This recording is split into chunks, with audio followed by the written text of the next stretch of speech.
The principle of limitations of matter, it is simply put recognizing that there are certain types of damage, certain forces that, we may be subject to, that there are limits in terms of what we can actually accomplish through, human healing. So as a few very, basic examples, just to appreciate limitations, we talk about and we understand that the body does have an amazing capacity, absolutely amazing capacity to be able to adapt to circumstances in our environment, to physical stress, to any number of different things that, would have happened to us. But in the same breath, I would make the argument that, it doesn't matter, what your state of positivity is, or how spiritually enlightened you are, or, how much you go to the gym, or how well you take care of your nutrition, how well you take care of your body.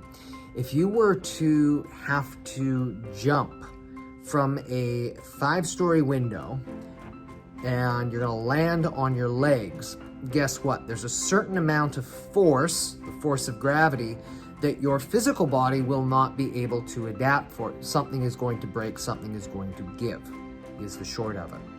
And the point being here is that, none of us are Superman, none of us are Superwoman, that we have to be able to take care of our bodies and do the very best that we can. We oftentimes say as we get older, oh, I wish that I could do back what I did when I was, 20 years old. Well, just because you could do what you did back when you were 20 does not necessarily mean that it was a good idea. We would also say that. But what it also means is that if we had had certain experiences that have happened to it, and we've experienced structural damage, physiological damage, or mental, emotional damage, some scars don't fully heal exactly the same way. And so as much as we might like to think, okay, well, this is our starting level and we want to get back to 100%, 100% may not be fully realistic for every single person. Now, in the same breath, what I should also add is never discount the power of your body to be able to heal and to do absolutely amazing things if given the opportunity. Things that defy us as doctors, because again, we are not the ones who are responsible for what happens as part of the healing process. What we are looking to do is we're looking to remove whatever sorts of interference so that that life expression can come through you and take you as close to that 100% as is possible. And this has then to do with understanding the limits of human potential. I sincerely believe that, we as humans, we have not identified what our full potential as, physical, as spiritual beings, simply put, is. And so what I'm not trying to do is I'm not trying to, put a limit and say, oh, well, this is, all that we're really capable of. But simply put, what I'm saying is that it's important that as we're going through any healing process, that we always set and have an appreciation and understanding of, number one, realistic expectations, two, within realistic time frames, because otherwise we could be setting ourselves up for, very severe disappointment.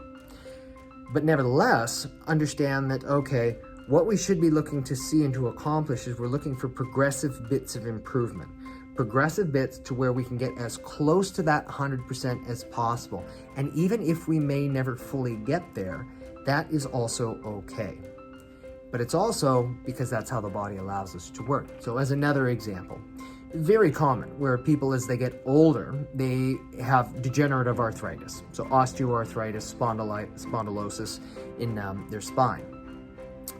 And let's not confuse that just because it's common does not mean that it's normal. And it's not simply a factor of people getting older, it's a compensation or a process because persons had physical injury didn't heal necessarily the right way. But just because a person may have physical injury does not mean, and they may have arthritis, does not mean that they always have to experience physical pain. So we'll see a large number of people who experience, all kinds of horrific pain. They've almost got no structural damage whatsoever. Other people, their body is shattered, and they say, oh yeah, it's maybe a little bit stiff in the morning.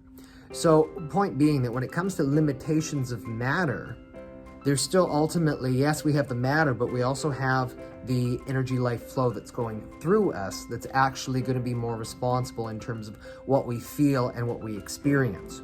And so even if we can't undo some of that damage, if we can allow your body to do as much work, good positive work, to function at the highest possible level, that is really what allows people to be able to live at that highest possible level.